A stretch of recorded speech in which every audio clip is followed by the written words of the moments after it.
Welcome to a Trucker's Mind podcast. I'm Eddie McGee. It's your boy K Things. And we're back, man. Episode 381. Yes, sir. Before we get right into it, Keith wants to address something. Yeah. So I'll give him the floor. Go ahead, Keith. Amen. We oftentimes in recent weeks we've been kind of starting out with like just different things that happened during the week. Yesterday I had this realization that like I have some things to like work through as a person that's like kind of I guess growing in life. And it's not even that deep, but it's just something that I noticed, right? So me and my wife, we went down to LA and we went shopping. We went to the Grove, and we had like a certain amount of money like that we kind of allowed ourselves to spend. So we get out there, you know, in the Grove, like they have like Nordstrom, and Zara, and you know a lot of these kind of like stores that. You know, you go in there and you got like the big brands, like the big streetwear brands, like Billionaire Boys Club and almost like high fashion stuff. Yeah, exactly. Yeah.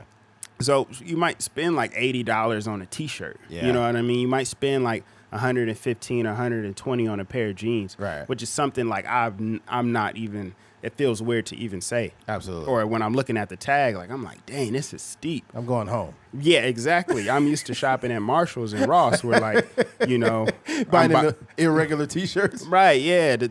One of the arms is a little longer, but I just roll it up and make it look like fashion. Put a pack of cigarettes in it. Yeah. But no. So when we get out there, like I had to really work through like that kind of, and I don't want to call it trauma. I don't even know what the term is, but I had to really work through whatever that was, like that not having, you know, whatever that stigma is or whatever that trauma is of me, like not having things and me kind of like not having the ability to afford certain things. Like I was seeing different brands in there, like Billionaire Boys Club and ice cream were stuff I was like, dude, like as a kid, like 12 years old, yes, if I had the money to buy like what Pharrell was wearing in the music videos, I would be like, yo. And obviously we never got it. Like we would get like a little bit of this stuff, like some Nikes here and there, right. Or, you know, I might get like some name brand shoes, and then I might get like some jeans from Target, or like maybe like some Goodwill, something that low key might be name brand, but it's still like a hand me down type situation. So I was really in there, and I was going in a couple stores, and then I was just like looking at the tags, and I was just like, yo, like this is crazy. Like I would never buy, you know, this, and I really had to work through it, and I ended up buying like, you know, stuff that was like more than I would spend. Like, you know, I'm used to spending like white T-shirt might cost like $10 or something like that. Not even.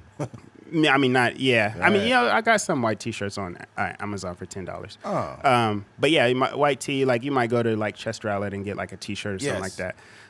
Or some jeans, like you go to Target and you might get like $25, you know, $30 jeans or something like that. But yeah, I really had to work through like, yo, like I can afford this. So like, stop tripping. Like, you know, this is literally money set aside for us to go shopping. Yes. But I was still in there like, trying to like, scared to pull the trigger kind of thing. I think that I have that problem too. And here's the problem with that. The problem with that is, and I say this all the time, we're all going to die someday. We have to work through these limitations. Yes. Like it's a limitation that we put on ourselves. Like, I'm not spending money on that. I'm not doing that. That's irresponsible. It's like, nigga, sometimes you need to be irresponsible. For sure. Sometimes you need to go buy something that costs too much. Sometimes you need to, ladies, don't get pumped up because y'all always going overboard. But I'm just saying, sometimes you need to do stuff like that. Yeah. Just stop. Stop sitting there like, oh, I'll come back next time. It's just like, come on. Whether it's tickets to a concert or you're buying merchandise at a concert, like, oh, if it's your favorite artist, but the shirt is $90, so you just leave it there. You need to buy that shirt.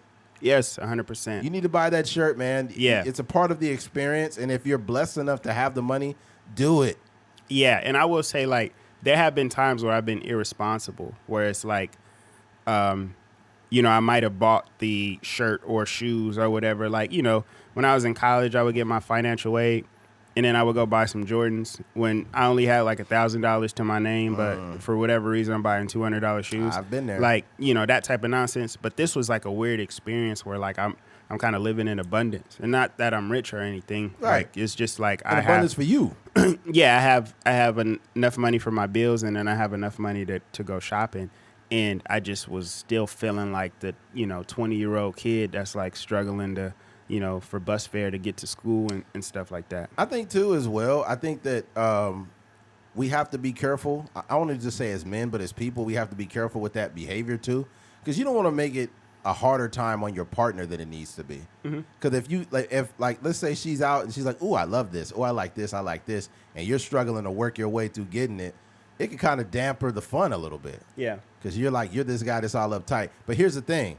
I think the reason why you might be like that, in some cases I'm like that, is we know how irresponsibility feels. Right. Right? So when you know how irresponsibility feels, you're like, I don't want to feel like that no more. But Yeah. now here's the difference. You don't have to feel like that when you're a grown adult making grown adult money and you go to a spot and you say, you know what? I could spend $385 in here. And that's as far as I'm gonna go. I'm gonna put limitations on. I'm gonna put some extras on my limitations. Yes. Like I'm gonna still have a limit, but I'm gonna go way over what I would spend. Like ain't no reason for you to be leaving with one T-shirt. Yeah. And that's the thing. Like, honestly, I did buy some stuff. So I bought some shoes and then like an outfit. What and kind of then kicks you get, if you don't mind me asking? I got some Jordans. Which ones? They're threes. Threes. I can't. Yeah. The threes are the ones with the elephant print on the back. Oh, okay. Well, I know them had to be. Okay, I'm gonna guess the price. I'm gonna guess it. You ready? $576. No. They were, they're called, you could probably look it up. They're called Rare Air, Jordan Rare Air 3s. Oh, So really? Technically I didn't buy them while we were shopping. They were still in the store, but if you bought them online at Foot Locker, you could save like $30. Oh, like okay. I see them. Yeah. They got the blue tab on them? Yeah. Oh, them is so they're like cold. blue and red. Yeah, so I bought those. And then I bought like some, like a Mike Tyson, like a kind of like a vintage The shirt. price point ain't crazy though. Yeah. So those are not crazy. I see one on here is $210 at Foot Locker. The other one is $166, Right. $132. So I'm saying you in between $175 to $200. So yeah, I think there was like 20% off. So with taxes and everything, I think I end up spending like $170 something. Oh something man, like that. that's cool. Yeah. Shit, I need to buy a pair. They got like the little blue Dodger print on it. Yeah, that'd be clean with your little That'd be Dodger clean. jersey. Oh, and my whatnot. little. So now it's a little jersey now. Huh? Yeah. I mean, the big Dodgers. Y'all keep smacking us around. Y'all gonna be the big Dodgers. Oh yeah, we got that second dub, man. We sold out on the last. Yeah, but to Keith's point, man, don't put a damper on yourself when you work. You're not working. We've mentioned this. In a way we've mentioned this conversation. Like you don't work to just pay bills, man. Yeah. You need to learn how to have some fun with your money. I'm going on vacation next month, and I plan on spending more money than I should, but I don't give a fuck because I do a dangerous job. I'm responsible, and I'm gonna have some fun. Yeah, I will say too, like being married definitely helps me. Like, I mean, we put our money together, so that is a benefit as well. But also just with the budgeting of everything. So it's like, me being, I work technically like 11 months out of the year. So there's like one, me being in education, like there's hope, like essentially like 50 something days where I don't see a check, right? Because we get paid once a month. But what we were able to do is like, put aside money during the year, and we just kind of like saved extra. And then, we just got, different overtime money and things like that came in at a good time. So it was one of those things where like I said, me being married and, just us putting our resources together and her just kind of like spearheading a lot of the budgeting and stuff like that. Right. Like it just made it so that we can just like chill, we bro. can have some freedom, and this is like the first time in my life that I've felt like that. Like, like it's really weird, but it's I think it's a benefit of, being married. And you shouldn't get married because of that type of thing, but I'm just saying that's a benefit, like that's a byproduct of it for sure. Absolutely. You know what's weird about this conversation is I had screenshotted this place that I'm probably going to end up going next week. It's in Santa Clarita. It's called Warehouse Number 2. And it's a discounted name brand clothing warehouse place. Yeah. So they've got like Kappa, the Hundreds, Brixton, Diamond. Yeah, it's just dope to have those brand like we were saying earlier. But like when I was a kid, dude, like I would die to have like the dope sneaker or whatever. Like, they would have MTV Cribs and they would have like Fat Joe on there and he would have all the Air Forces. Yeah, and all the shoes. Jordans and like not even worn before. Yeah. And I would just be like, man, like if I could get that one day. Absolutely. So like for sure, dude, stop at that store. Even if you just buy like a little shirt. I mean, I hate saying little, but buy a shirt or something like that. And it could be like 100 shirt and it might be like $80, but you got it and you can afford it. I remember back in the day when I wasn't making very good money at my job, I would like see like some they weren't called influencers, but they would be like guys that worked out, like a personal trainer or whatever. Yeah. And they would have like a bunch of like Quest bars, like Quest protein bars and different protein snacks, like chilling on the counter, like a bunch of them just chilling right there. And I would see that, I'd be like, fuck, man, someday I'm going to have the money to have all those snacks. Yeah. And then now I look at my house and my pantry got Quest bars and other protein bars and, other low sugar snacks and a bunch of water and maybe a few Diet Cokes or whatever. And it's like, it may sound funny to some people, but when you are broke and you look at things like that, it's like a form of status almost. Yes. It's almost like status, bro. Like me seeing those guys that were like power lifters and whatnot, and they had access to all the top quality protein, Quest protein and Ghost Pro, all that.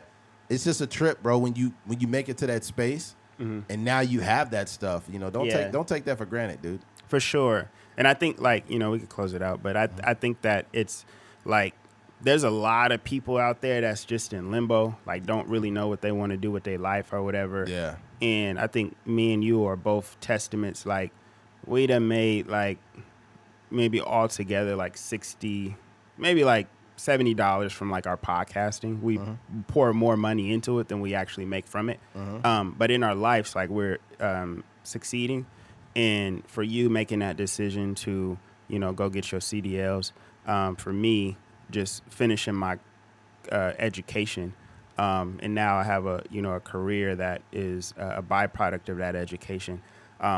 That's literally why you get to take your vacation and go to these basketball games and baseball games and stuff like that. And then same with me. So I feel like anybody out there, like we always say college ain't for everybody, but being broke ain't for nobody. So I think that you need to figure out what you want to do, whether that's a trade or going back to school or, becoming an educator or whatever the case may be. You just gotta figure it out, and it's not going to come to you. So you gotta go get it. Yeah. Speaking of that, for anybody that was thinking about making a career change because you're not making no money, this is your wake up call. If you listen to this podcast and you are having a financial crisis and you've been somewhere forever and you're not, and you've reached the top of where you're going to go at that company, it's time to go. It's time to find something. It's been popping up on my feed for some reason. OSHA 30-hour outreach training.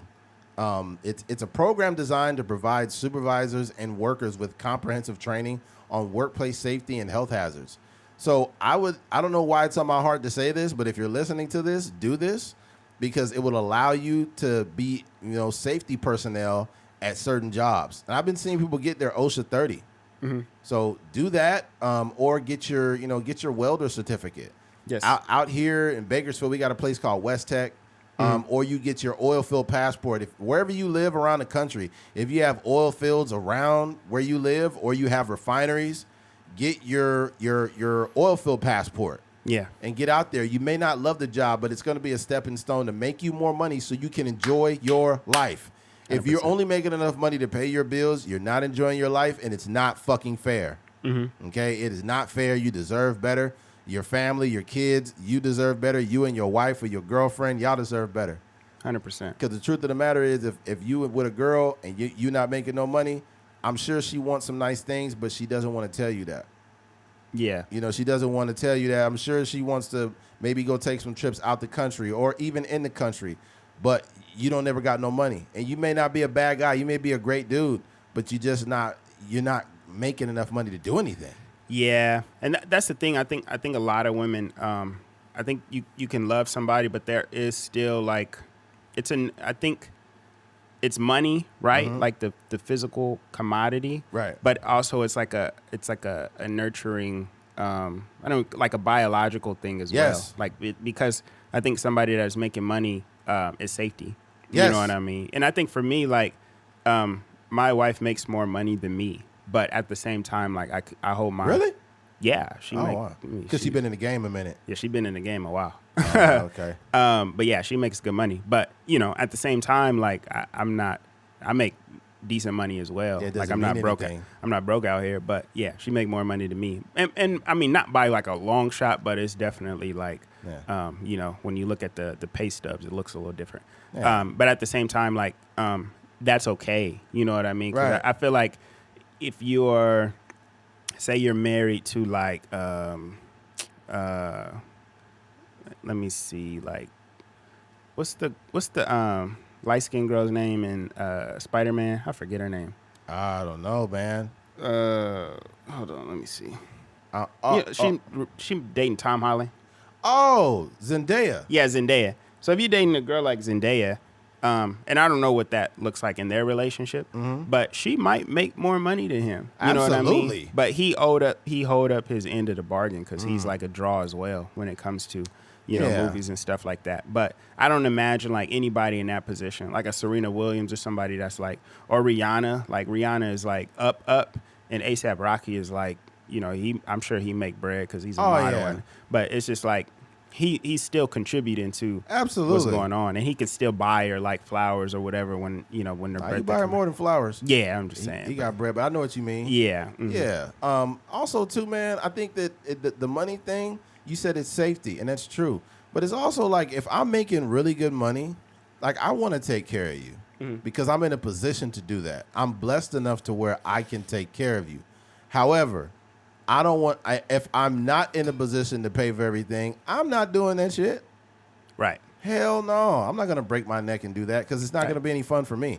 Yeah, You know? that's not normal. Like there are, I know, I'm not saying a lot, but I do know people in that position where their wife doesn't work, and I don't even know if that works for them. It's just what it is, and their wife takes care of the kids and whatnot, or you know whatever. But I see, you know, I know people in positions where, you know, they make decent money. They probably make like 90-something thousand or whatever the case may be. Yeah. And their wife still works like maybe like a barely over minimum wage type of jug. But it's just like, one, it's just like it's good for your mental health. Like because you're not sitting in the house like, you know, with the baby and driving you crazy all day long, whatever the case may be. Yeah. And you just get fresh air, you get out of the house or whatever. Absolutely. You just have like a structure to your life. Yeah. And two, like you can contribute. Like you may pay the light bill or you may pay the phone bill or something. Yeah. Like that. Personally, too, though, if my wife if I'm handling the majority of everything, her money that she get, I would want her to do that to maintain her lifestyle.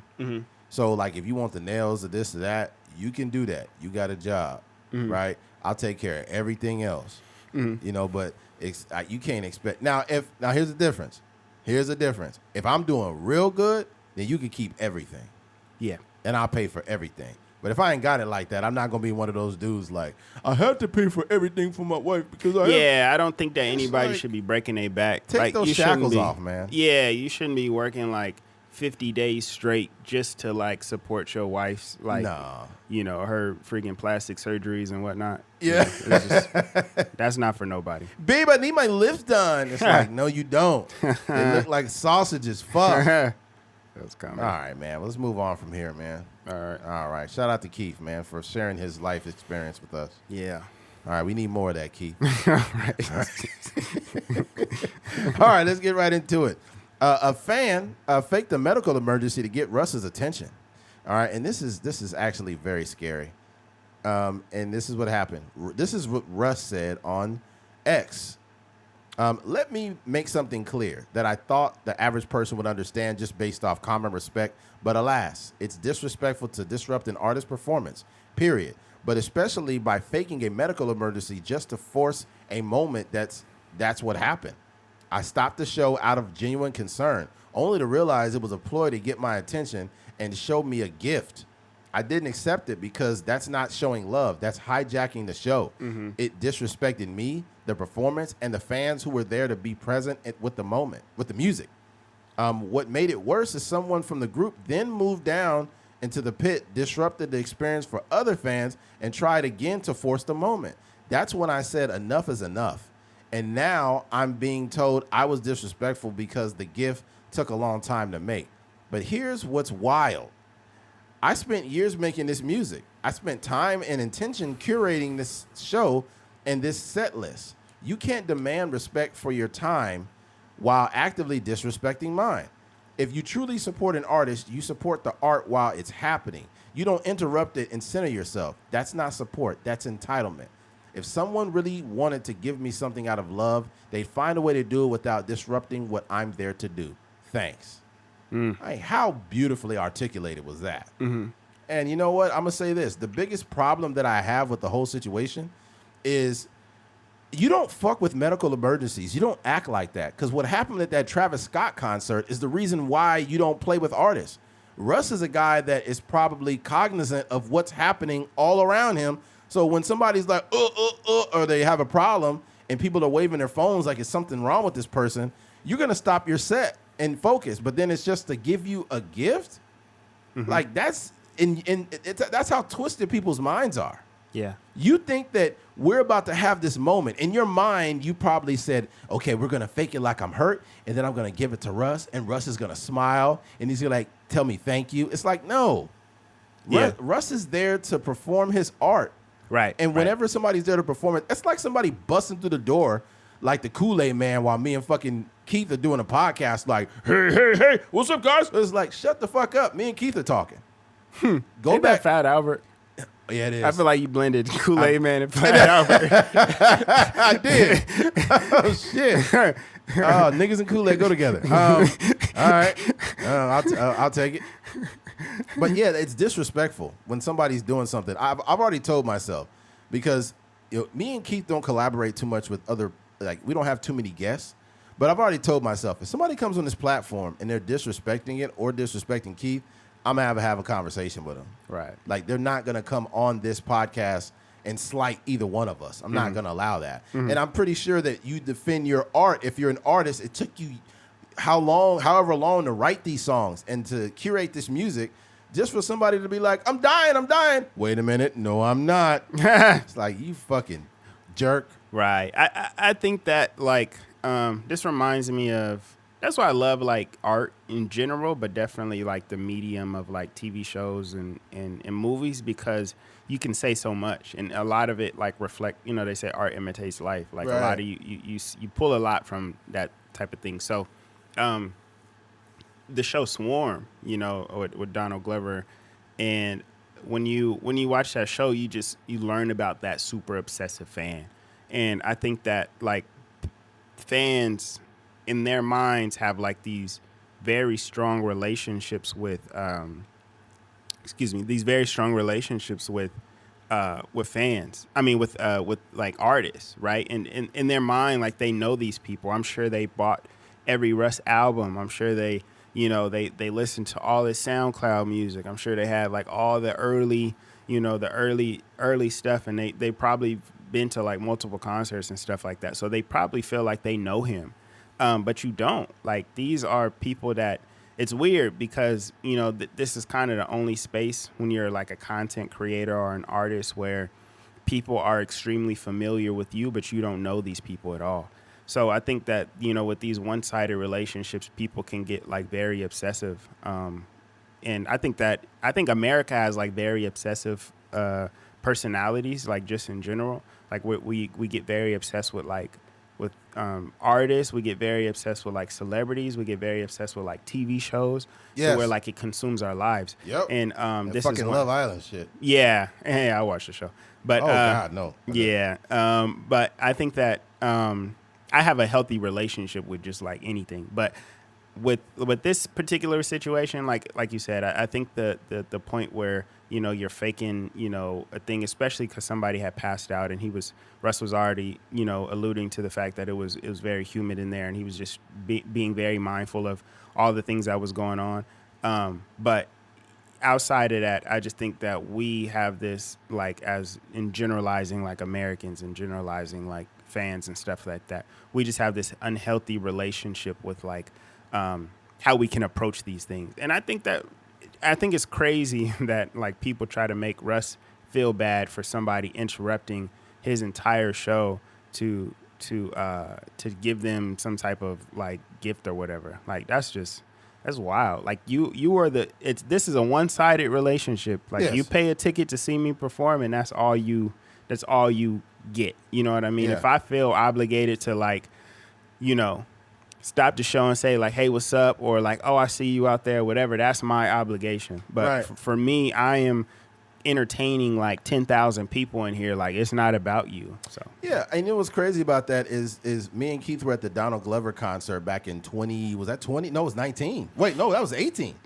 2018 is Yeah. the December of 2018. Yeah, 2018. We were at the the Childish Gambino concert. This is America tour. This is the America tour, and he was literally like 5 feet away from us. Like he came down and he was like sweating and stuff, and I was like, "Oh, this is dope." But I didn't try to like walk over there and be like, "Hey, bro, hey man, you an inspiration, man. You like I'm a big huge fan, man." I was just a person Playing your part. just playing my part. I was staying in my seat. I was enjoying the performance.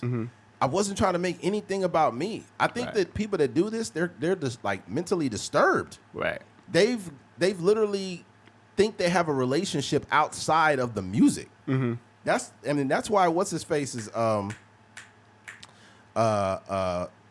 what's his name? Tyler the Creator. He said, this is what he said. Yo, when I see you niggas out in public, I don't owe you shit.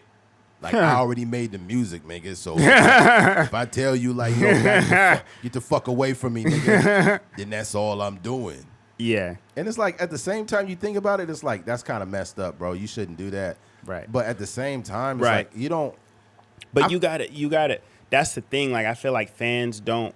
I think we are different because not that we famous, but we kind of like are like we just create content. Yes. So we can see the other side with a little bit more like perspective or empathy. Yes.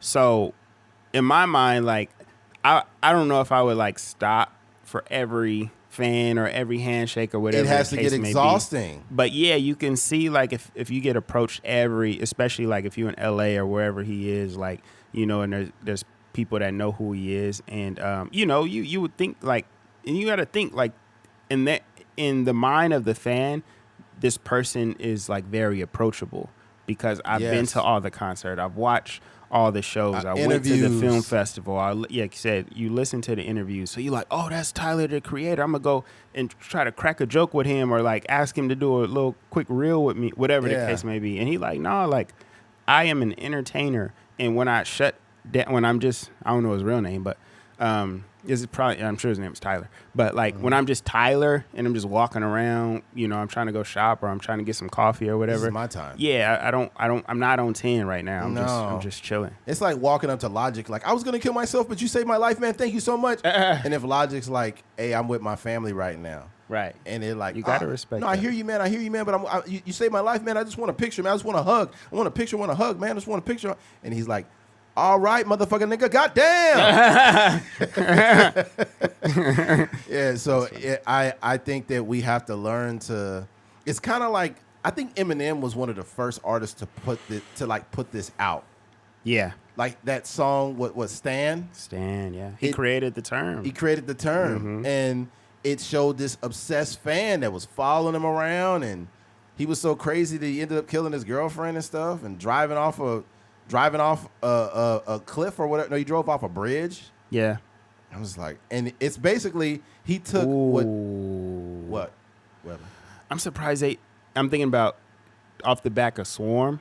Like Swarm is like an old version of like that kind of narrative. But if they made like a Stan movie, that might be fire. Damn, Eminem, what the fuck are you doing? That's crazy and nobody's ever thought it. Because, they make a lot of, there's been movies made off of songs, like based off of songs, or just like different source material, like comic books or just novels or whatever. But yeah, that would be fire. I think Eminem does not have to work hard to make that movie. I think that Eminem, all he has to do is maintain the same narrative that he is Eminem, and there's a fan that has been traveling around, and he's still a huge Eminem fan to this day. Right. And he's waiting for Eminem to drop music, and he's been writing Eminem over and over on all different platforms. He has not reached him yet. And he's like, hey man, I'm gonna kill this person. I'm gonna do this or that. Like they basically on that song Stan, he was like taking what Eminem said like literally. Yeah. And he was like, all the songs about putting your mom in the closet. Yeah, all that. Yeah. No, that's fire. I got to call Eminem. Yeah, that'd be crazy. Yeah. Eminem answer the phone. God damn with the motherfucker. Mananimal, bannable, fannable. It's like bananas and Hannahs and bananas and bananas. Blam, blam, ya. K Fings and Eddie McGee. Truck is Mine podcast in the Moscow. Moscow with a ping pow. Blam, blam. I eat macaroni for dinner. I've never been a sinner, but I've been a winner. I'm dead. This nigga Eminem is crazy. Oh, man, we got to clip that up. Shout out to Eminem. Eminem man. is crazy. Why'd you say that?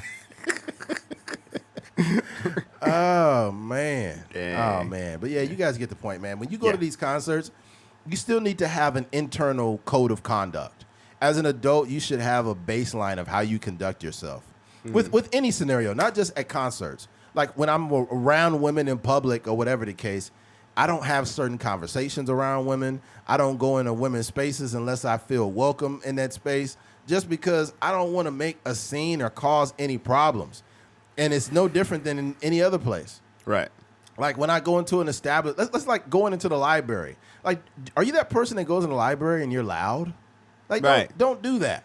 Yeah, you just that's the thing. I know for me, like, to a fault, maybe sometimes, like I try not to be seen, and maybe that's like sometimes it could be just like my like coyness or me just being shy, but I think that coyness, huh? You koi fish? Yeah. Yeah, I don't gotta. I was gonna say something. I was gonna say a stupid joke. I was gonna say like, Soldier Coy, tell him. Oh man, you do Soldier Coy. They'll do like an AI version with a fish head, doing the Superman. Superman that fish. Superman that fish. Bloom, bloom, bloom, bloom. That's funny. Bloom, bloom, bloom. Soldier Coy. Soldier Coy. All right, I want you to click back 2 times. Come on. That was the Soldier Boy era. Was a crazy time, man. Yeah, man. He made a hit. Made a lot of money off of that song too. A hit. He made multiple. Oh, he hits. did have a couple hits. I'm not gonna. Not a couple. Multiple hits. Yeah, a few hits. So, like, truth be told, we could crack jokes on Soldier Boy, but Soldier Boy is an OG and a legend. Yeah. Like, let's just keep this a buck. I think he's like 35 too. 34 or 35? Yeah, he probably like 34 because I know he was a few years older than me. Yeah, so he's at least 34 or 35. Yeah. To be that young and have that much like years in the game is crazy. Yeah. So no, go ahead.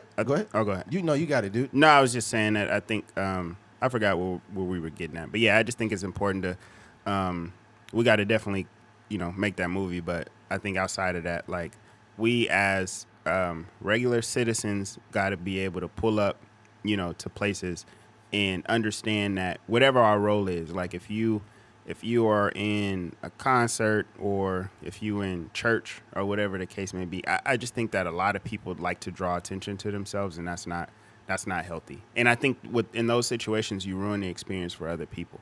And I think that your job as like a person consuming whatever it is, whether, like I said, you're in church or at a concert, at a baseball game or football game, like it's the same thing as like the fans running on the field. Like it's cool at a certain point, you're just like, oh my God, somebody's running on the field. But after a while, you just be like, dog, they on the 20-yard line and you running on the field and you got to get tackled and escorted out like just for that moment. And now you banned from every stadium in the NFL. Yeah, so, it's crazy. Just like that fucking dickhead that was talking about Marte's mother that passed away in a car accident. Yeah. We talked about it recently. Yeah. And he's been banned by Major League Baseball. Yep. As He probably can't even buy the game. Probably bought a video game and just turned black. All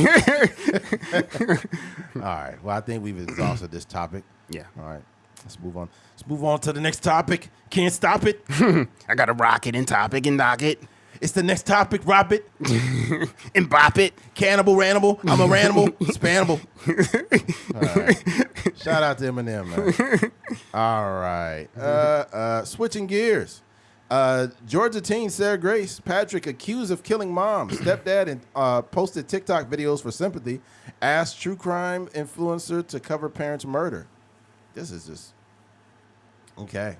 So, Georgia teen accused of gunning down her sleeping parents posted TikTok videos looking for sympathy and tried recruiting a true crime influencer to investigate their murders before she was arrested. Sarah Grace Patrick, 17, posted a series of chilling TikTok videos mourning the deaths of her mother, Christian Brock, 41, and her stepfather, James Brock, 45, and pleading for prayers and healing after she allegedly murdered the pair in their Tyrus home on February 20th. If you ask me about my mom and dad, I'd say I missed them so much, the accused killer, 16 at the time, wrote in the overlay text of one video featuring herself and family. Man, this girl looks like just an all-American teenager, but she's the fucking psycho. Right. But if you were to ask me on a deeper level, I'd tell you that I just want to go home. The teen also shared a video collage of her mom and stepfather on March 1st, writing, "They don't know it, but a year from now, me and my 5-year-old sister would find him wrongfully shot dead in our home and won't get to watch me graduate high school. See me walk down the aisle and couldn't even say goodbye." You know what's crazy about this shit, man, is it's like it turned into some twisted TikTok story. Mm-hmm. It's like you killed your parents, now you're using them to go viral. That to me is the magnum opus of mental health problems, right? Like you can't be any more fucked up to do some shit like this. Now we like to use the word alleged, right? But it's really looking like she did the killing. And goddamn, like in 2025, this is why it's hard for me to believe people. Like they get online. I've seen some crazy stories. There was a woman on TikTok that said that she like, I don't trust men no more, and you know they just sit there and let you get assaulted and beat up by people, and they don't help. She claimed that a dude hit her in the face with a brick. Yeah, right? I remember that. And her face was all swollen, but it was swollen from fucking cosmetic surgery that she did to her face, and she had a reaction from it, like an allergic reaction. And she lied and told TikTok that she got her hit in the face with a brick, and everybody was donating money to her. She was getting hella money on from people on TikTok and GoFundMe. Yeah. And they found out she was a fucking liar. And this also wasn't her first rodeo. She blamed another dude of like hitting her in the head and got money from them too. Yeah. And it's like, bro, like you have to be careful when people say things. There was a video I seen one time, and the whole comment section like verbally abused me for saying what I said. But I seen this video, and this dude was like, man, I love my dog, and you know, he meant so much to me. And he was crying, and it just looked so ingenuine. And I was just like, bro, I was like, I'm sorry about your dog, but that was like the most ingenuine cry I have ever seen in my life. And then somebody popped up like, you don't know what it's like to lose a pet. Oh my God, shame on you. All these people shaming me. About 5 days later, the video came out of that guy that wasn't even his fucking dog. So it's like, dude, don't be too, like, I'm very skeptical of people at this point. Simply for that. Yeah. So No, I feel you. I think that with this girl, this reminds me so much of the Menendez brothers, you know, with the whole, I killed my parents, and then, you know, with the Menendez brothers, they out shopping, they spending, I think they had they ran up like 6 figures and buying Rolexes and having parties and, you know, just all kind of different stuff like that. So, and just kind of like most of the people during that time were saying like, if you guys were so sad about your parents dying, like why do you guys seem so happy to be out here and you know, and living your life and stuff like that? Like you guys aren't mourning like a normal person would.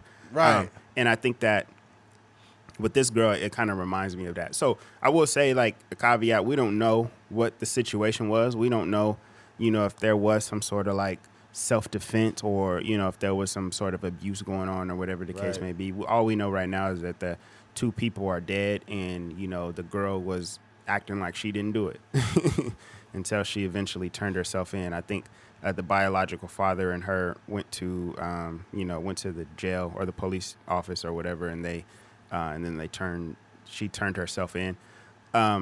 So after they found out there was like a warrant for her arrest and stuff like that. So I think that more details are going to come out. So it's very early in this whole situation, but it's just sad, dude. Like, you know, like we said, we don't know the whole situation, but this type of situation happens like far too often where you seeing these like parents and, you know, like these, you were mentioning a person, you know, personally that, you know, killed their mom. You know what it is? You know who I'm going to blame? Hannibal Cannibal. I'm going to blame Eminem. Yeah, you got to. Because people listening to these songs and they putting their mom in a closet and stuff like that, not knowing it's just music, man. Yeah, he was the first dude to just literally be doing murder bars. That's fucking crazy. Yeah. He said, I'm going to put her in the trunk and put sunglasses on her and take a ride to California and have her waving at people. I'm just like, dude, this is... Yeah. You know who the worst person that described murders of all time is? Who was that? Brother Lynch. Yeah. He was the worst. Yeah. He was saying some wild shit. For anybody that doesn't know who Brother Lynch is, just go on YouTube or wherever you find music and look up Brother Lynch music. Yeah. Be like, I had to stab him in his neck. Baby guts and baby butts. And it's weird shit that this guy was saying. Yeah. It was like it's like a different genre, almost like a rock. Like a very dark music. Yeah, like a heavy metal rock kind of like tone to it. Yeah. Yeah, that's crazy. Yeah. Wow. Yeah. Mm-hmm. Yeah, I hope they don't flag that for that guy's fucking lyrics on the damn video. Oh, yeah. Knowing YouTube, they're very, Yeah. But some people, I've been seeing people get away with some shit, man. Mm-hmm. Like, especially on TikTok, they'll be saying some wild shit, and they videos be going super viral. I think that they will support your video as long as your shit keep going viral. Mm-hmm. But if you just like a smaller creator and you create some music, yeah, they'll dub it real quick. Or some, they'll fucking silence you real quick. Yeah. They're like, hey, hold on, you're not popular. Stop it. Yeah, we had posted one video. It got 3 views. I was like, dang, we might have to quit podcasting. Oh, man. Yeah. But you can't do that. Yeah, YouTube, we ain't got a lot of love on there. We be getting some love on there. I think it's decent. Like, we got 414 subscribers, so yeah, it's decent traction on there for sure. We get the most traction from Apple Podcasts, though. That's where we get the most love. On the actual videos, like the actual videos are the plays are pretty close to not all the way there, but they're pretty close to our Spotify numbers. Oh, they getting there? Yeah, but our shorts and stuff do pretty good on there also. Yeah, the Apple stuff really be killing. Mm-hmm. I just think if you're creating anything, folks, you can't be too obsessed with the numbers. Mm-hmm. You just have to be focused on putting out the content and, you know, just be optimistic about what can happen in the future. We've had astronomical numbers before, and then they dropped, and then they went back up, and it has nothing to do with the quality you put out. It's just people. It's so oversaturated with different content creators. It's hard for people to focus on one thing. You know, I know we're somebody's favorite podcast, right? But when you've got like hundreds of different podcasts to listen to and tons of different music, and we're all on the same platform, right? You got to share space with people. It's part of the job, man. It's part of the job, man. Mm-hmm. Part of the job. But yeah, man. You got anything else to offer this conversation? No, sir? She's probably gonna ride in prison, and you know she's gonna be in there for the rest of her life. Unfortunately, I don't know. With the leniency that some people have, she's a stone cold killer. She's 17 now, so you imagine if she does 20 years. Nah, she's not doing 20 years for a double murder. Especially if it's first-degree murder, she not getting out of jail. She's not getting out, period. Yeah, she not getting out of jail. She'll be one of those girls that's in prison that's like 28, 30 years old, something like that. And then the guard, he can't understand why she's locked up. And he's like, oh, man, she's so beautiful. She seems like she shouldn't be here. Right. And then, you know, these guards be in there smashing those fucking inmates. They be really smashing them for real. Yeah. And it happens more than it should. And the women guards be getting smashed by the male inmates. Yeah. Which is crazy. Like, why would you? I think it's because they're both institutionalized. When you work enough in a corrections facility, you start to see these people more than your family. Mm-hmm. And a lot of those inmates are extremely manipulative. But I think the women have to be more manipulative. You want to know why? Because they've got booty and breast. Mm-hmm. That makes it worse. All they got to say is like, you look like you're having a bad day. Let me out this cell, and I will rub your shoulders right now. Mm-hmm. Is your wife giving you a hard time again? Yeah. Let me come out and rub your shoulders. Just give me 2 honey buns and a coffee, and let me just rub your shoulders. And sometimes dudes be having low standards, so it could just be the girl in there. Like, you know how it is. Like, the dude could be like arguing with his baby mama or whatever, and then he get to work, and it's a long shift. He been working like overtime for the past week, and she just say the right thing, man. Hey man, I'm sorry to say this, bro, but truth be told, like, imagine you having problems at home, and your wife is yelling and screaming at you and shit. You having a hard time, and things have changed. She's not the person she once was, and you know, now you go to jail where you work, and you got this girl in here. She's like 25. She got long hair. She been hitting push-ups and squats all day long. And she wearing them prison clothes, and then she look good in the prison clothes. Dang. If you like a feeble-minded man, you'll go for that shit. For sure. You know what I'm saying? But if I'm in a prison and the girl's like, come here, I'll be like, shut up and go in that corner. Yeah. Yeah. But just give me a honey bun. I'll do whatever you want. And I'll be like, I'm not going to do nothing, but I will keep a honey bun just in case. Just in case some shit pop off and, the camera and the lights go out during like a storm. Yeah. I'm going to have a honey bun on tuck. You're like, man, I have been sleeping on the couch for the past like couple weeks. What kind of honey bun? You want the one with the frosting on it? Oh, you want the chocolate honey bun? They don't got those in here. She's like, baby, I need you to get the strawberry honey bun. And then you can have me and my friend. Dang. Like, damn, 1 strawberry honey bun for 4 buns? Yeah. Fuck. That's crazy. Yeah. All right. Shout out to the prisoners, man. Stay out of prison, man. Yeah, stay out of prison, man. Don't let them get you, man. And always keep an extra honey bun just in case. Just in case. Just in case. That's funny. All right, switching gears. Jonathan Majors disrespected by a fan after Megan Good asking Megan Good for her number. Actually, there is a video for this one. Do you have that thing plugged in? So the people can see what hear the audio. Oh, bro. Nah, just play it on. You don't have it? I have it, but it's gonna take a minute to set up. So Keith wasn't prepared, folks. That's no. What Eddie told me that he didn't have no audio, and I asked him before the podcast. Doesn't matter what I say. Sometimes you co-producer of the podcast, you got to be able to step up at times like that. All right, hold on. All right, let me play the video. Let's see. Move it on over. Come on.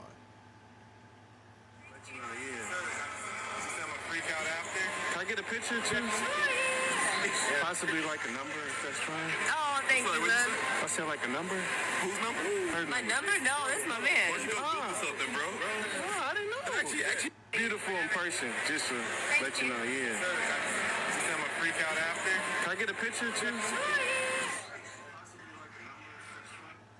This nigga, man. So, I think that guy. Here's the problem. We got to bring shame back, man. I think that people on the internet are so comfortable disrespecting celebrities in comment sections that when they go out in public, they think that they can keep that same energy. Real life is a comment section. Yeah, real life is not a comment section. It is not. And also, I will say this. Jonathan Majors is not a small dude. I'm sure Jonathan Majors knows how to fight pretty well as well. And you think this shit's a game. If he knocked your teeth out, you would be on TV complaining to TMZ about it. Because there ain't nothing you could do about it. Jonathan Majors strikes me as a guy that could really inflict some pain on somebody if he really wanted to do it. But I think the problem too is people understand that he just got out of hot water with a situation he had a couple years ago, and he's been real low profile. He's been making art and leaning into his relationship, and he seems like he's just, I don't know, changed his perspective on life. I've seen a lot of interviews with Jonathan Majors since all that shit cracked off, and I don't know him, but I'm proud of how he's been dealing with things.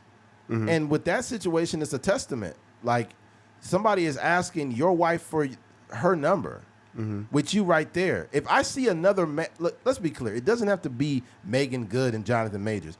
If I'm out and about and I see a woman and man walking together, I will assume they're together, and I won't even approach the woman or nobody. Mm-hmm. Why? Mm-hmm. Okay, look. And this is the thing, Keith. You ever been out somewhere, right? You ever been out somewhere and there's somebody from your past that y'all didn't really know each other like that, but like you out with your wife somewhere, and a dude come up, oh, hey, what's up, Keith? What's going on, man? You remember when you used to blah, blah, blah, blah, blah? And they're having more of a conversation than they should be having? Mm-hmm. Are you doing that because you see me with my wife? Mm-hmm. Are you trying to get the attention of the lady that I'm with, or what? Because our relationship is not this deep. We were supposed to shake hands and we supposed to keep walking. Yeah. So what are you doing? Mm-hmm. Some men just get out of pocket, right? And I feel like we don't want to call these guys out on the spot, just because we don't want to make things awkward with our lady right there. But like, we got to start calling this out. Mm-hmm. Like, if you holding me over longer than what you need to, I'm be like, hey man, hey, I gotta go, man. Have a blessed day. Yeah. You know, we're not even close like that. Or if you a fan coming up to me like that, I'm be like, bro, you know what you're doing. Yeah, I think the biggest point you said was that a lot of these fans, or whatever the case may be, don't know the difference between real life and the internet, and these young kids, I don't know how old that dude was, but he seemed to be a little bit younger, be thinking that it's all connected, like, how it is, like, these young kids are using like internet lingo in real life, like there used to be like text lingo that was a thing, but now like these kids be talking like with the text lingo. You sound like the internet. Yeah, so I think with that being said, he amongst other people, like, that we've seen on the internet, they don't really know like the difference, and they don't really have any ramifications for that. There's no way that you see Megan Good in 2025 and don't know that her and Jonathan Majors are a thing now. Yeah, because she's older than Jonathan. What do you mean? She's older than Jonathan Majors, so to know Megan, you kind of got to know him. I'm not even saying that. I'm saying that if you are a fan of Megan Good and you still kind of are aware of what she got going on, that was like part of his redemption story. Absolutely. Like, they were everywhere together. So if you know who she is as a person, you know that you might not have known that they were married then, but you know, because there were viral moments with him and Michael Ealy, and then, obviously, like, just she was showing up to court every day. Like, it was a thing. So I think he was trying to be disrespectful. And, I'm glad that Jonathan Majors didn't put hands on him or anything like that, because I don't know if it was deserving of that. But I do think that there needs to be like if there was a world where people can't sue you for, these bunch of civil lawsuits and stuff like that, I think a good little slapping would be suitable for that situation. Yeah, man, that's why. And they were walking around, just walking together. They weren't with security, because this happened. Like, they get stopped a couple times. Like, yo, it's Jonathan Majors. What's up, man? Like, they was walking in the park. Mm-hmm. Like, shit like that make you want to get security. Yeah. And I don't even need the security really to secure my safety all the time. I just needed to keep you motherfuckers back. Like a little mediator. Yeah, bro. Hey, and my thing too is I want two different security. I want one female and one male. Mm-hmm. I want the toughest lesbian I can find. Give me the hands on the girls. Give me the toughest lesbian in California. I need her. She got to pass the test. She got to be able to do at least 50 pull-ups. Yeah. Right. She got to have some boxing background, and she got to be at least like, about 6 foot. Hey. At our wedding, we hired security, and when we looked at the website, they like former police officers that are now like retired and doing like things, and if you need to, and we talking to them, and they like, yo, if you need armed security, let us know, and all this stuff. Like, it was like, nah, I think we just need like one person there just to kind of like make sure people are getting to their cars and stuff like that. Bro, we pull up and this is 5'1" woman there. I'm like, yo. Yeah, there's a shorter Mexican chick there. She was cute too. I didn't even see how she looked, but I'm just saying, like, dog. Well, I'm not saying you needed to see it. I'm just saying. I was talking to her. Ha, good for you.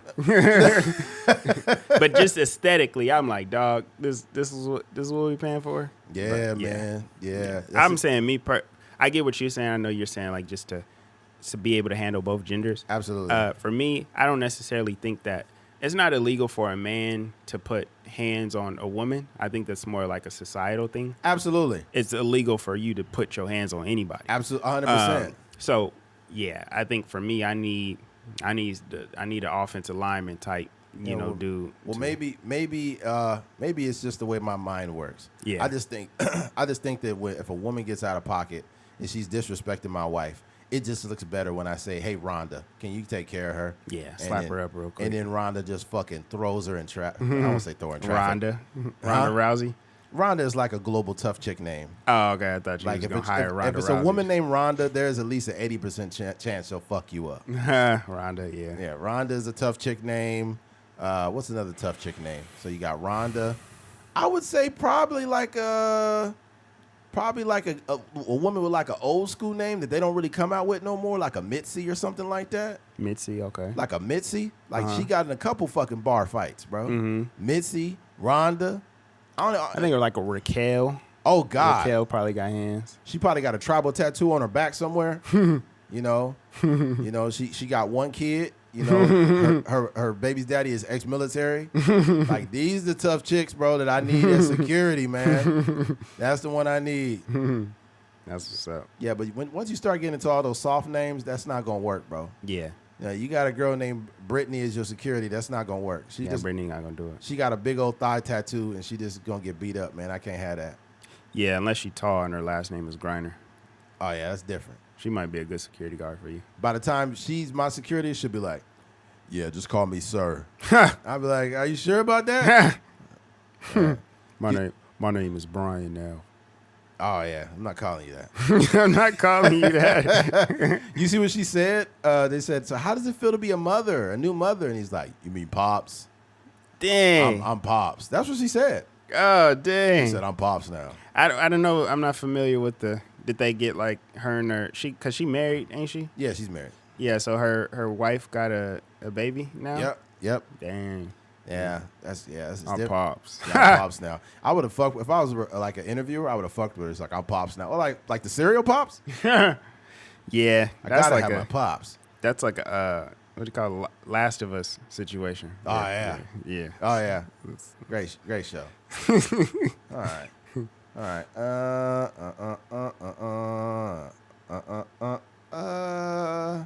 Yeah, there's nothing else there, man. Just be aware, especially if you see like your favorite athlete. If you see, there's a guy that's seen Freddie Freeman right after the World Series, and he's like, Freddie, man, Freddie, and Freddie was just like, all right. He's like, hey, you guys have a good night, man. I gotta go. He's like, I don't have the time, man. I gotta go. But the dude was a grown man, bro. Like, I'm talking about grown as in like well into his 40s. Yeah. And he's like, Freddie. And Freddie was just like, couldn't believe how, like, he couldn't believe what the fuck was going on. There's something that is like very mesmerizing about celebrities. I'm not like a person that would ever do that. Like, if I ever seen like my favorite whoever, athlete or whatever the case may be, you won't catch me like just kind of like going off like that. Yeah. But I think that it's some like I can understand it, but I also know that I'm not capable of doing that. But like, I think because I've seen like, for example, I've seen like Floyd Mayweather in Las Vegas, like walking through with his security and stuff like that. And it's just like, oh, dang, that's dope. That's Floyd. But also I'm like, I'm not going to run up and talk to him and try to be like, Floyd. Floyd. Like, I'm not doing that. If you talk to Floyd, he gonna be like, what's going on, man? Like the way you came at me, like that's not respectful of a boxer. I'm 103 pounds right now, and I'm ready to fight super feather, itty bitty weight right now in Japan. You can't be walking up on people like that when I'm out here with my crew. He's like, dang, you really are illiterate. Like I was. All right. I was gonna say too, like when you see a person, I call this the television effect. Whenever you see someone on TV, we automatically register in our brains that everyone is not eligible to be on television. Therefore, like it gives them this platform that makes them larger than life. Mm-hmm. So when you finally see these people in real life, it clicks to you. Like I know they're real human. I don't overreact. But I want to put myself in the space of a person that would overreact. How would they think? Mm-hmm. They'd be like, oh, my God, that's Kim Kardashian. Like, I can't believe I'm seeing Kim Kardashian in real life. Mm-hmm. And they're like, Kim, oh, my God, Kim. And to them, that moment is real. Like, they think that they're going to say something that's so original. Like, that's so original, that's so real, that's going to get their attention. Yeah. I think what would probably impress maybe, like, you know, celebrities see it. Many people all day long, but I think that one thing that would probably be more impressive to them is just to be normal. That's it. Like, you know, I've seen like certain celebrity. I've seen like a Jalen Rose in the airport, you know, and I just went up to him and said, hey, what's up, man? You know, like, and this was like after I think the Warriors had played the Trailblazers in the playoffs one year, and I was like, hey, man, like, what's up? Y'all just coming back from, because they did the little broadcasting for the game. Well, just normal interactions, and sometimes it's okay to just not say nothing and just live with the story that, hey, I just seen X, Y, and Z, you know, and that's cool. I've seen people from here have a situation. I remember it was a video, and August Alsina was walking in the background. Oh my gosh. And this one nigga, I'm not gonna say who it is, but he posted a video. He's like, "Yo, me and August Alsina back here chilling, you know, just catching the vibes." And I'm like, he doesn't even know you exist, bro. Yeah. No, that was one where August Alsina was walking down the street, and the dude put up the camera and was like, yo, what's up, August Alsina? And then he just like looked at the camera and then went on about his business. And it was just like you don't know him. No, you don't. Yeah. That's the thing. Like, there have been eras of internet nonsense, and I be peeping it, but I try not to indulge. That was one time, like, that was one thing for sure where people would like run up on celebrities and act like they were like hanging out, but in reality, like, it might have been like a high and buy situation, or it might have been a situation where like people would literally create whole vlogs based off of this, and they would just be showing their normal life, and then they might have a glimpse of like a celebrity where the celebrity just shook their hand in like a, not in a very familiar way, but just in a regular way, and then they went on about their day, and then they would base the whole blog around that thing. But then there's another thing that people are doing on Twitter now, and I can't quite define what it is, but it's a lot of like unknown in the conversation. So what I would say, for example, like say, you know, we just seen Klay Thompson and Meg Thee Stallion. They, you know, posted, that's crazy. They're a couple now, official couple. So somebody will like have the headline from TMZ, and then they will put on there like, it's a lot going on here, but I ain't gonna say nothing. I'm gonna mind my business. And then that thing will go viral, but they haven't said anything at all. And then people will get in the comment sections, and then they'll be like, oh my gosh, I know exactly what you're talking about. So it's this weird thing where like people aren't saying anything, but for some reason, like, it's getting extremely like a lot of traction. And I'll see those posts, they'll have like 3-4 million like views on there. I'm like, dang, what the heck? They haven't even said anything. So I don't know. It's just, there's a thing on Twitter that I've noticed. I might try. I think also too, and I'm not saying if you want to get attention, but I would assume that if you acknowledge a piece of art from a musician or an actor that did not get like critical acclaim, but you liked it, it may get the attention of that person. Like if I seen Jonathan Majors, and let's say we're like on a trail walking, I give him a fist bump and be like, Magazine Dreams, great fucking film. Mm-hmm. You know, that was your best acting role. You have a blessed day. Yeah, go ahead. I'll let you finish. But those things kind of stick with people. For sure, yeah. Simply like, or like if you see like Russ, the rapper Russ, If you see him, he'd be like, God bless you, man. Been rocking with you since 2016 or whatever. Mm-hmm. You know, he'll be like, 2016? Yeah. Because that's when I first found Russ. Yeah. As a truck driver, I consume a lot of music. So I organically found Russ one day. I was like, who is this guy? This guy is dope. Like late 2016, I found him. I seen Russ when I was in college. So Oh, shit. it probably was around that same time. Like that video he had where with the purple leaf, like they're like pink leaves or something like that. What the album cover. No, I'm talking about a music video. Oh. It was like a music video like that. I don't remember which song it was. You caught Russ before I did if you caught him in college. Yeah. That But was I graduated in 17. Oh, college. Oh, I'm tripping. Yeah. Okay, got you. Got you. So we seen him probably around the same Probably time. around the same, yeah. Got same- you. same time frame. Yeah. So where'd you see him when you was in college? At what school? New Mexico State. Oh, he went there. No. Not literally seen him physically. I'm saying like that's when I discovered Oh, him. you discovered. Okay. Yeah. Mhm. Okay. Because his video, it was him, and it was what's the dude's name? Joe Maynard got a song with him. Oh, fuck. I forget, light skinned dude. Mike Sherm? No, not Mike Sherm.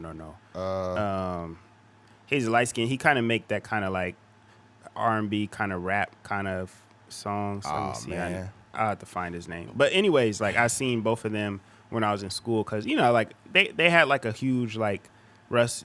I'm sure Russ probably has moved away from that a little bit because he's a little older. But they had like those kind of college, you know, fan bases where a lot anthems. of girls would, definitely Like like Mike tap in. Posner type shit? Yeah, exactly. Mm-hmm. Yeah. Yeah. So That's crazy. I forgot what we were going to say. Dude, them 30s is creeping up on your ass. God damn. Yeah, it's a lot of names that I'd be Yeah, you forgetting. been doing that a lot. Yeah. Damn. Them 40s creeping up on you. Yeah, I farted, man. I'm pungent. sorry. God damn. I didn't make it into the microphone, though. I don't know. I don't know how freaking Andrew Schultz does it. He'll just be sitting there and you hear a loud ass fart. I don't know what type of. Farting. I have no idea what kind of type of microphone Andrew Schultz uses, but Yeah. it's too close to his ass. He just be farting, dude. Yeah. Yeah, see, that's another guy. Huge fan of Andrew. If I was to see Andrew, I'd be like, hey, man, you did a hell of a job at the Orpheum, man. That was a great show. Yeah. And he'd be like, hey, man, thanks for coming out. Yeah, Right? yeah. That's it. Nothing Yeah. major. If I am going to talk to somebody, it's going to be something of substance. It's like, it's not going to be like, Andrew, man, like, you the GOAT, man. You're the best, man. Stop that. Yeah. Yeah. You looking for somebody on there right now? Yeah, I was looking for the dude's name. I know he's with a guy named Boz a lot, but that's not who you're talking about. Fora. Fora. Fora, yeah, Fora Isn't he from was- the Bay? I don't know where Fora from, Oh. but yeah, he was one of those guys that was kind of like up and coming. I don't know what he kind of like. I don't like to use the term fell off because I think that's disrespectful, but Yeah. he just hasn't really been making a lot of noise. But I remember seeing Oh shit! God damn it! I seen what's the dude's name? See, it's just too many names that I'd be forgetting. I seen Tank, the R&B singer Tank on the plane, and same situation like you were saying. Like he was sitting in first class and we were like, you know, walking by, and I didn't say anything to him, but one of my friends had said something to him, and they were like, "Hey man, like, you know, I didn't know you were acting and stuff like that. Great job in that movie. I forget the name of it. It's like Preacher Boy or something like that. But yeah, just something simple like that. Like, hey man, like just to acknowledge, like I know who you are. You famous. You a celebrity in here, and you know, like it's all good. Like we don't have to make a big deal about it, and you go on about your day. So Yeah, there's that. All right, man. All right, I think we can wrap it up with this next one. all right. All right, switching gears. A church hero who thwarted mass shooting receives a new truck from local Ford dealership. All right, so let me go ahead and read this article off. All right, church hero who thwarted mass shooting receives new truck from local Ford dealership. And it says, a deacon from Cross Point Community Church in Wayne, who helped prevent a mass shooting last month, received a brand new Ford F-150 truck today from a local dealership. And it says, Richard Pryor, who used his truck to stop an armed gunman from entering the church during a vacation Bible school service on June 22nd, was gifted a 2025 F-150 Power Boost on a 2-year free lease. Damn. I mean, I wish they would have just gave him the truck, though. Yeah. Yeah. Anyways, Yeah. 2 years free, 2 years off. I'll just get the truck back after that. I can't be more. He said, I can't be more than thankful for everybody's support. The Lord was definitely involved in the events of that Sunday, said Pryor. Everything that's transpired afterwards and how everybody's reached out. Jack Dimmerford, who's been more than expected. So I can't be more than appreciative. Just thank you for everybody. Thank you to everybody. The heroic act occurred when a gunman armed with multiple weapons and hundreds of rounds of ammunition arrived at the church. Pryor, who was in his truck in the parking lot, was the first to spot the shooter. As soon as he got out of the vehicle, I saw the fatigues. I saw the gun on his hip, and he pulled the weapon out of his vehicle, Pryor said. In that moment, Pryor made a split-second decision to hit the gas on his F-150 and run over the gunman, making himself a target in the process. He shot around through the truck. God, oh, man. And it was at those few seconds I realized the truck was dead, and I didn't have a weapon on me, Pryor said. Armed security eventually neutralized the shooter, who continued firing at the church from the ground. Pryor's quick thinking literally saved countless lives, but his 2018 truck, which he relies on for work, was totaled in the accident. Okay, here's the thing, man. First of all, God bless him. Thank you. Thank you, Mr. Pryor, as a civilian that stepped up. Because here's the thing. I've said this many times on this podcast. We have to start disciplining these mass shooters. They need to be disciplined. And I think that what needs to happen is very swift discipline. We need the random soccer mom that's with her kids. If she got a pistol on her, use it. You know what I'm saying? To protect your family and those around you. If you are an elderly person and you're in a wheelchair, but you got something on you, use it. Protect yourself. I'm getting tired of these motherfuckers running into these businesses hurting innocent people. It happens way too often. And I feel like thoughts and prayers are just not efficient.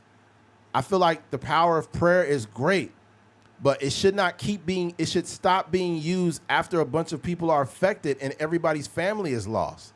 I'm tired of hearing that. Mm-hmm. How would you feel if somebody offered you thoughts and prayers and your 3-year-old and your 4-year-old are gone? How would you feel if your wife of 30 years is gone now because some dickhead decided to go into a building armed with artillery?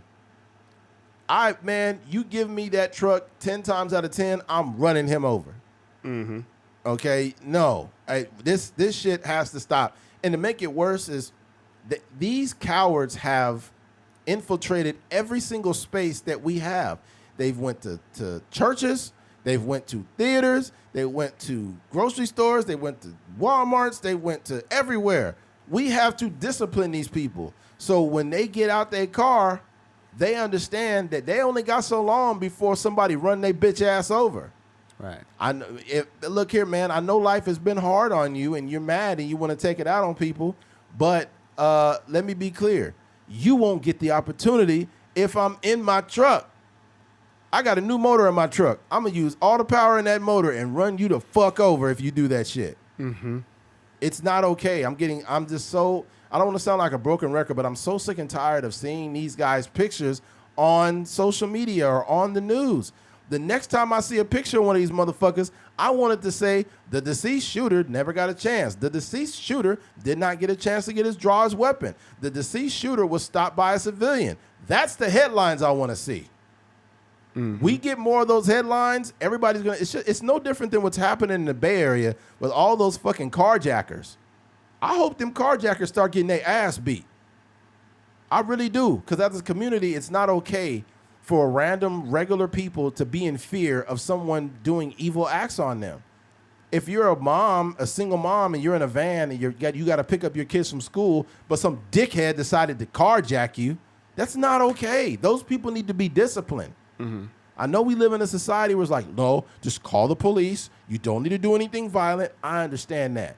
I think it's important to call the police.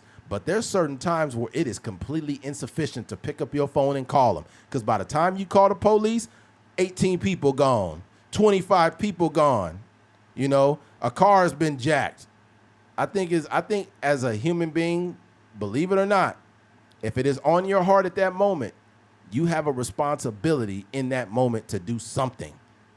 If it's on your heart to do it. If it's not, then I can't make you do it. But me, I'm running that nigga over every time. Yeah. I mean, I don't think anybody is arguing against that. I think that that's why the church is rewarding him with the. It was a dealership. Or the dealership is rewarding him with the truck for 2 years with the lease. And I think that what I will say is, like you said, everything you said was, on point. I think that we should do more to get these dudes out of here. Like if we see somebody as a threat, whether it's armed security in these different facilities and things like that. I know at our church, I don't know exactly what all goes into the security, but I do know that we have like a whole, like it's like we have actual security on the premises, and I don't know like if they're watching via camera or if there's certain people that are like in certain positions like near the entrances and stuff like that. But I know that we do have like a security team because in 2025 after the Dylan Roof situation and this situation, I think that people need to be aware that this is a possibility. And we haven't seen it yet, like in Kern County, but I just know like the type of mental illness that we got out here mixed with a little bit of racism, like, it's a possibility. And nobody wants to go into church thinking like that, but it's just, just to be, just to take like, those cautionary measures. So, I think, like you said, more of this needs to happen. More of these mass shooters need to get shot in the head before they get the opportunity to shoot anybody or get ran over or whatever the case may be. Yeah, man. I think you will bear the scars of your ignorance. And I think that it's if you think that you can, you built up the courage to go in there and shoot a bunch of innocent people, you're not going to make it there. And I will say this, believe it or not, there's somebody right now in America, in a Walmart, they're in a Target, they're at a movie theater, and they strapped. Even if it's not legal to have a concealed carry, they are locked and loaded. They ready to go. Yeah, I know a lot of people like that. I won't say no names, but people that I'm related to that kind of move like that, and they do that because one, some of them do have a concealed situation, so where they can carry it on them. And then also some people have like a certain level of trauma that they have in their life. So they like, I've been either shot at or whatever the case may be. So if this makes me feel better to carry my pistol on me at all times. Yeah, and I think that if you're a person that's level-minded and you're very calm, you're more eligible to have that on you. Like me, if I'm out in the public, you won't know if I have it or not. I will not change. I am the same person. But let me be very clear. If I see you're a threat, then I'm going to, if we're having a conversation and I feel like you are threatening my life, I'm getting away from you. I'm going to get in my car and go home and leave the situation. But if it's too late and I feel like you're going to harm people or me, well, you're going to be on the news. Right? I think that's the best way I could say that without, getting something flagged. Unalive. It's going to be a lot of ketchup on you. Yeah. I'll unalive all you niggas in here. It's going to be a lot of raspberry jelly on you. Yeah. Oh, man. All right, man. Well, look, man. Looks like we made it to the end of this one, man. We genuinely appreciate you guys hanging on here and listening to us every week. So if you've been listening to this episode, man, we appreciate you. Thank you for listening to a Trucker's Mind podcast. I'm Eddie McGee. It's your boy K Fings. We're out of here. Peace.